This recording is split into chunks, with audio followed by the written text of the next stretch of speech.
All right. Good. Yeah, tell me a little bit about Albert King and Slim. That was his childhood nickname, was Slim. I learned that from Larry Davis, who was his childhood friend. You know, they knew each other in Pine Bluff, Arkansas when they were both kids, teenagers and stuff.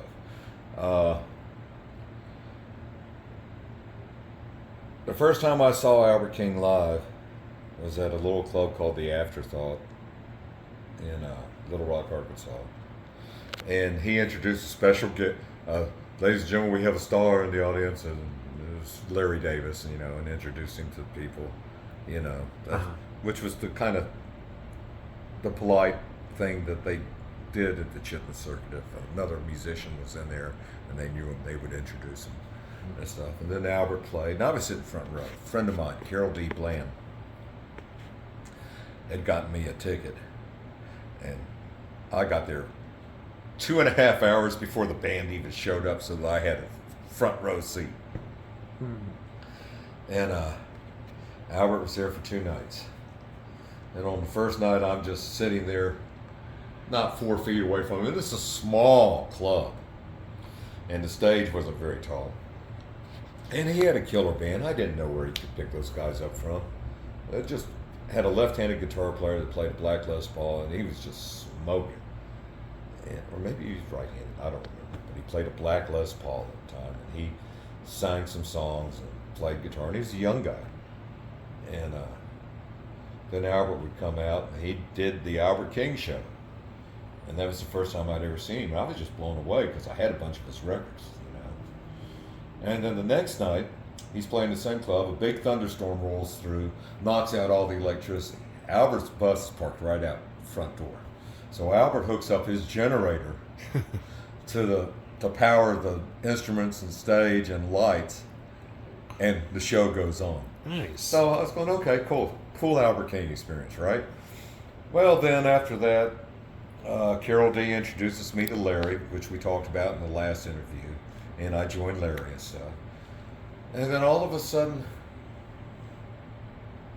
we had a show, Albert King's Thanksgiving breakfast dance in Kansas City. I don't remember the year. And it was a place called Foster's Hall. Now, Foster was the local gangster that promoted acts. And he had the Blue Room also, and it was called Foster's Blue Room. This is what Larry told me. I don't know the exact names, the proper names of these places, but Foster's Hall, I think, turned out to eventually be the Grand Emporium. I have no idea. I don't remember. But we were doing the breakfast dance, and then after the breakfast dance, we were going to play.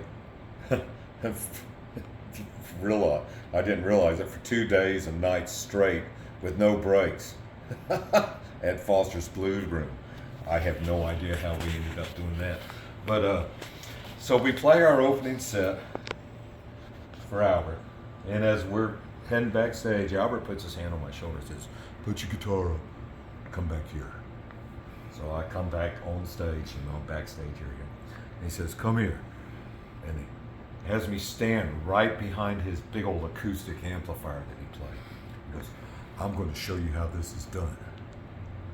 And the band kicks off and do his theme song, opening theme song at the time, which was Them Changes. They do an instrumental. The whole stage is dark. The whole hall's dark. And a single spotlight, after the band goes around one time, a single spotlight hits the stage and hits Albert King right as he hits this massive bend right then. And I'm standing right behind his amp when that spotlight hit him and he hits that note, and I'm watching God play guitar. And that was my first experience with Albert King. Well, turns out my next experience was later on after the show. When we're at Foster's, it's snow and it's cold and icy in hell, and it's the first time I'd been up in what I call the north, being a southern boy. And so I'm standing outside the club on a break, and Albert's bus comes rolling up through the slush and stuff like that. And I have to jump out of the way because I wasn't paying any attention, because half half of Kansas City was on fire at that time because the mayor or the city government had just turned off a bunch of people's electricity for non-payment. So people were starting fires. Got to stay warm, right? So part of Kansas City in that area, this was in the Paseo, and that's all a tourist area now. Back then it wasn't, and it was pretty rough. So I was just checking this shit out. I'm the only Ofe within miles, you know. Seriously, the band was worried about me being outside. Me, I ain't never been scared of nothing. I'm an idiot. and Albert's bus comes slushing up, pulls up, and just barely misses hitting me. And Albert opens up that door and goes, "Oh, I recognize you. You're Larry's cracker. I had you stand right behind my amp. Did you learn anything?"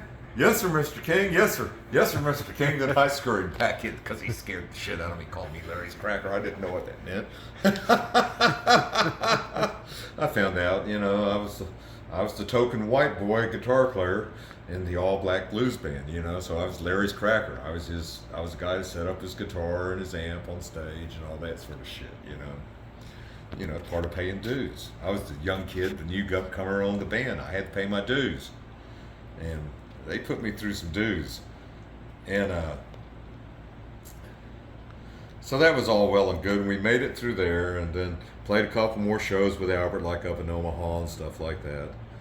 And went back to Little Rock. And Albert and Larry, we would do shows with Albert at this place called Tony's Doghouse on Roosevelt Road all the time. Whenever Albert was in town, he had a girlfriend in Little Rock. Same girlfriend Little Milton had. I ain't saying her name. She was a sweetheart. She was a nice lady. She was our bass player's girlfriend too. So we did a bunch of shows at Tony's Doghouse. And then sometimes Albert would just show up out of nowhere, visit his girls and all that stuff. And one time we were playing a Saturday night show at Tony's with Larry, and Albert walks in, and everything just kind of pauses because everyone, you know, they all knew him and stuff. Everybody knew. And Larry goes, "Hey, Slim, why don't you come on up here and play some guitar and sing something for these people?" And Albert, in that voice of his, very loudly goes, "Heck, man, I don't have to play no guitar. Your cracker plays just like me. The only problem is, I'm Albert King." And Larry and the whole club, 300 people, and the whole band starts to turn and starts laughing at me. I turned bright red, man, because Larry's going, "I've been telling you, you need to get your own style. See, you never know when the real deal's going to walk in." I was so embarrassed. And I was trying to hand Albert my guitar. He goes, "Oh man, you play."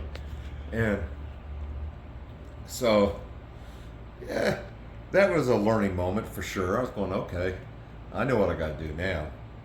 And then it was a few months later, probably about 6 months or so later, I was playing at the Little Rock Blues Society Blues Jam on a Wednesday night at the SOB Club, which was Shrimp, Oysters, and Beer. It was a restaurant and club. And I'm playing, I don't remember what song I'm doing. It's a slow blues. And all of a sudden, Larry and Albert are standing next to me on the stage, and Albert's telling Larry, he's got it. He's finally got it. He's learned how to play this shit the right way.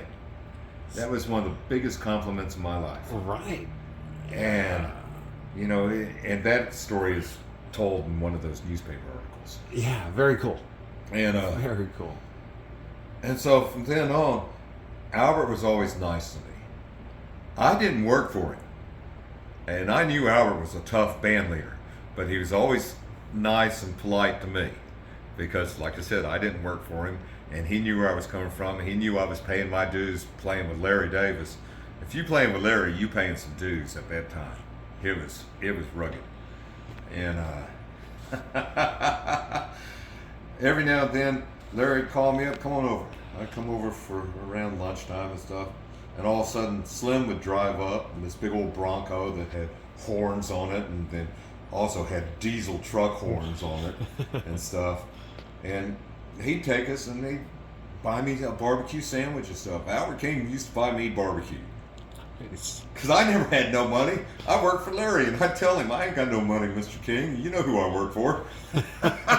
And I didn't do it. You know, when I started playing with Larry, I didn't work no jobs anymore. I was done. That bullshit, you know. And so I was homeless, you know, living on people's couches and in their front yards and sleeping in my car and all that shit. And it was an experience. And but I kept playing. And so I have fond memories